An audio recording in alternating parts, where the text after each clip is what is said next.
Hola, ¿qué tal? Estamos aquí en Satélite Cultural, un espacio donde vamos a explorar el mundo de cultura y arte.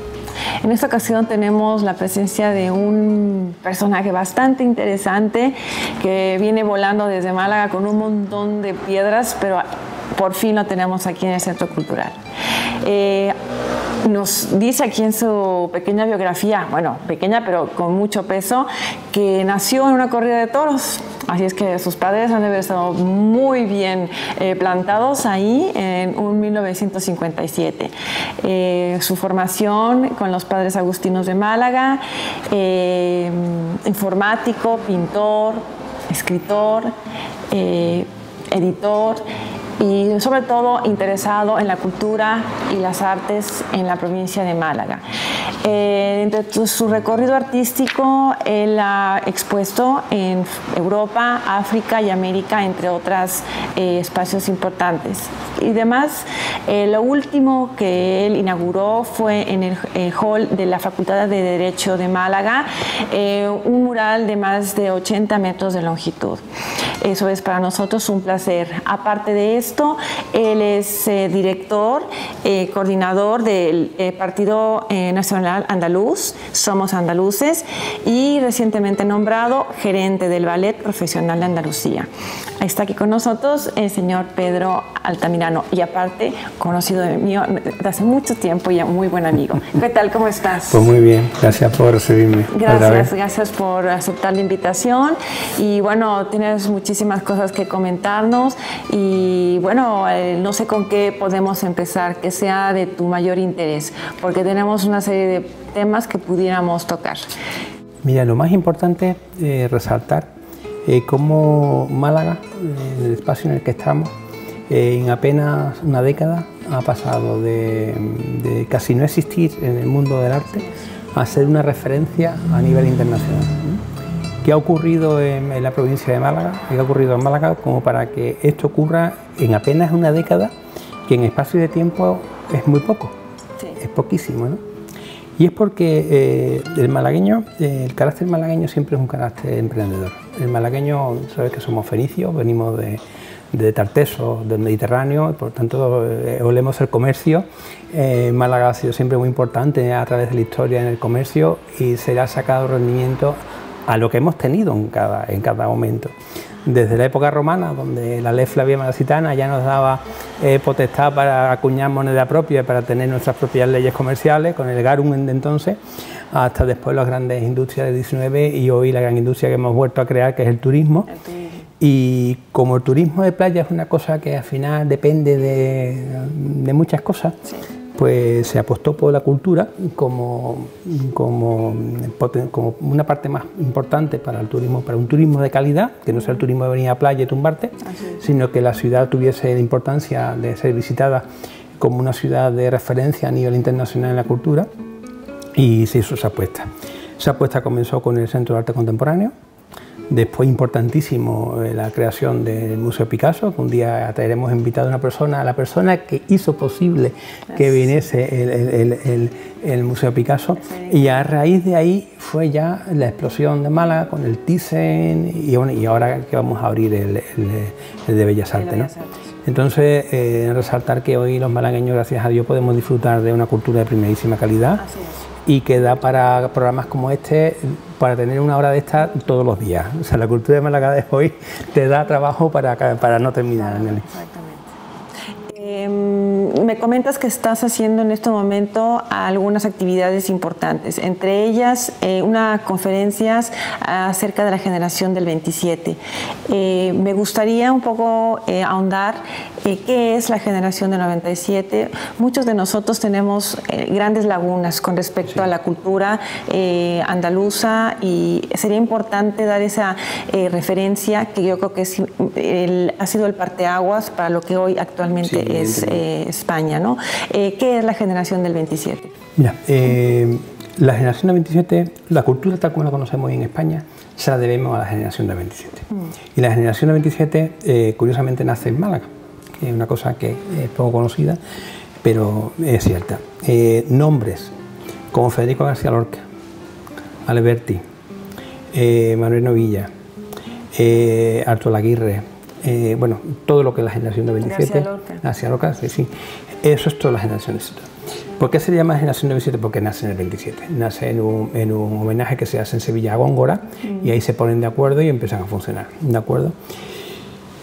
Hay que tener en cuenta que estamos en una época que son las vanguardias, estamos en el periodo entre guerras, ha terminado la Primera Guerra Mundial, estamos en los felices años 20, en el París de Picasso, en el París de los grandes pintores, de los grandes artistas, la época más glamurosa que ha tenido el siglo XX.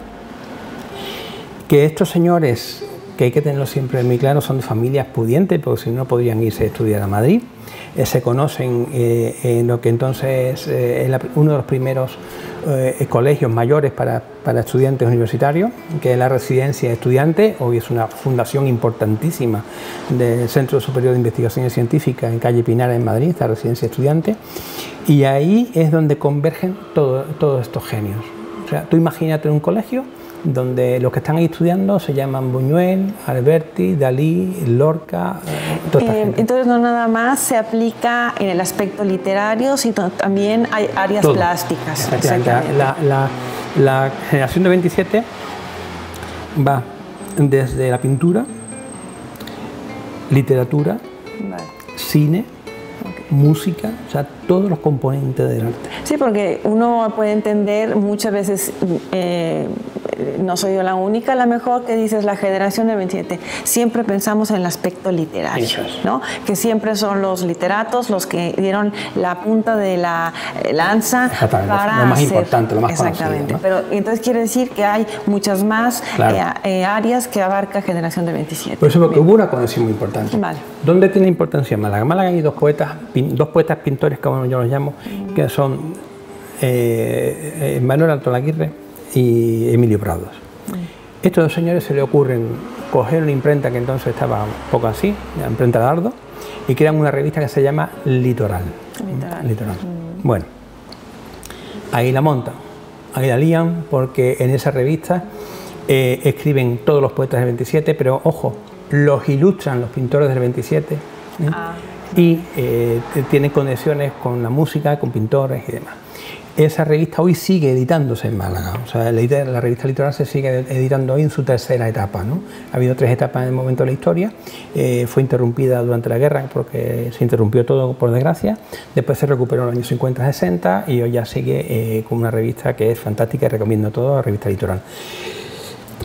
Ahí es donde realmente Málaga empieza a tomar importancia, porque la gente viene a Málaga a publicar, la gente viene a Málaga a hablar con la imprenta para publicar sus libros. Ahí han publicado todos, o sea, la imprenta Dardo y el Litoral han publicado todos los poetas del 27, los poetas del 28 y demás. De ahí la importancia de Málaga, ¿no? Ahí se recomiendan las cartas de Federico García Lorca, que habla con Manuel de Falla, habla con todos y le habla siempre de Málaga, de cómo se conoce que es Málaga, estas cosas.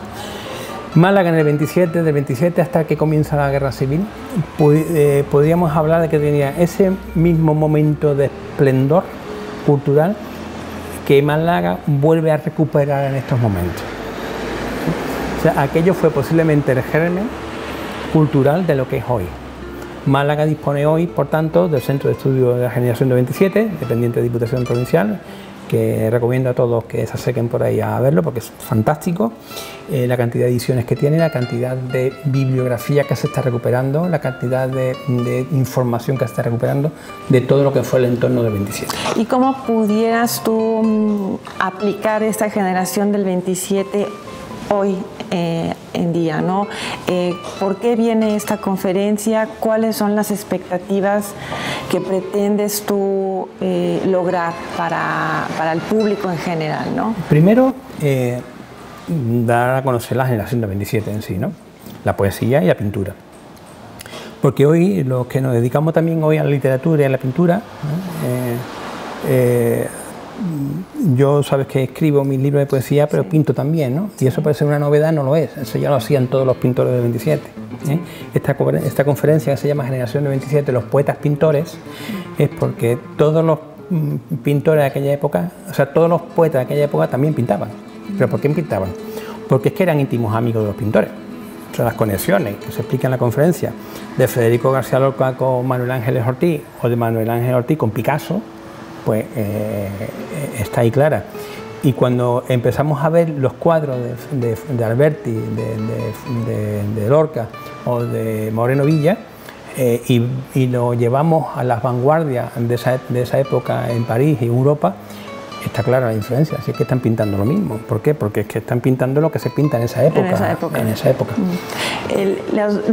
Hay dos conceptos que se manejan, ¿no? Un tanto surrealista y otro marco muy surrealismo estricto, en todos lados, ¿no? Sí. Eso es lo que aplica en este momento, ¿no? Tan es así que un Dalí se pretende también estar en esta generación. La poesía.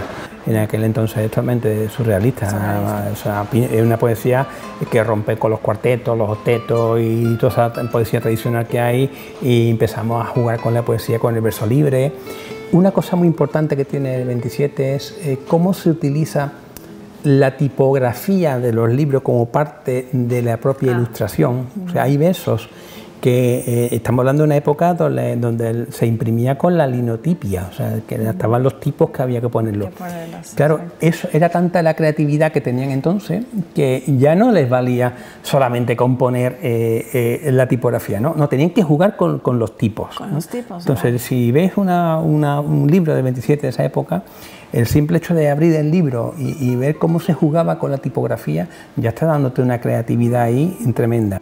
Eso dices que podemos ver en Málaga, ¿no? Hay una biblioteca y hay esos libros que nos... En el Centro Cultural 27, y ahí está todo eso. Ahí podemos tener el contacto directo con uno de estos libros de García Lorca.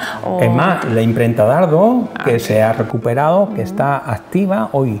Se sigue imprimiendo cosas muy especiales, pero que son imprentas muy antiguas y muy de linotipia, pero todavía se encargan cosas muy específicas ahí, ¿no? Entonces todavía se puede ir hoy a la imprenta Dardo, que está recuperada, cosa que vuelvo a recomendar a las personas que nos ven, porque es impresionante. No solamente la maquinaria que hay ahí, sino cómo se conservan todos los tipos. Todos los tipos. Y los dibujos hechos por Alberti. ¿Por qué? Porque yo quería escribir un poema y yo digo, Nelly, dile a Freddy que me haga 2 bocetos. Y en el libro de poemas ponía el boceto de Freddy, ¿no? Esa conexión entre poeta y pintor era muy curiosa. Correcto. Dicho esto, si vamos al Centro de Arte Reina Sofía de Madrid, una parte importante está dedicada a los pintores del 27. O sea, es de tal importancia que estos poetas en el Centro de Arte Contemporáneo de Reina Sofía, que es pintura, tienen una sala dedicada a ellos. Y son pintores, están como pintores, pero sin embargo son poetas, ¿no? Es lo que ocurre en la gran potencia de la creatividad de la generación del 27. Entonces, quiere decir, para que volvamos a retomar toda esta charla, de que la generación del 27, hoy por hoy en España, es considerado y es uno de los grupos más importantes que dieron la cultura que hoy tenemos en España. Yo la compararía al Siglo de Oro. Al Siglo de Oro, exactamente. ¿Consideras, tomando en consideración, viendo que esta generación de 27, teniendo contacto con el mundo exterior, también influenció a un París, a un Italia, hasta América? Claro, estamos hablando, por ejemplo, pintura. Picasso recibía en París a toda esta gente. Hay fotografía de Picasso reunido con todos estos. Es más, pintura se parece mucho, hay mucha inspiración picasiana. Pero no solamente Picasso, es toda la gente, con toda la pintura de París de esa época. En música, que te iba a comentar, las conexiones de Manuel de Falla con Debussy y con todos los nacionalistas centroeuropeos de aquella época, exactamente lo mismo. Los escritores lo mismo. O sea, date cuenta que estamos hablando de una España de otra época, una España que entonces no estaba aislada, que España es por eso digo que se asemeja mucho en la España de aquella época a la España de hoy, ¿no? Porque la España que entonces es una España europea. Había muchísima pobreza, evidentemente. Estamos hablando, siempre hay que hablar de los momentos históricos.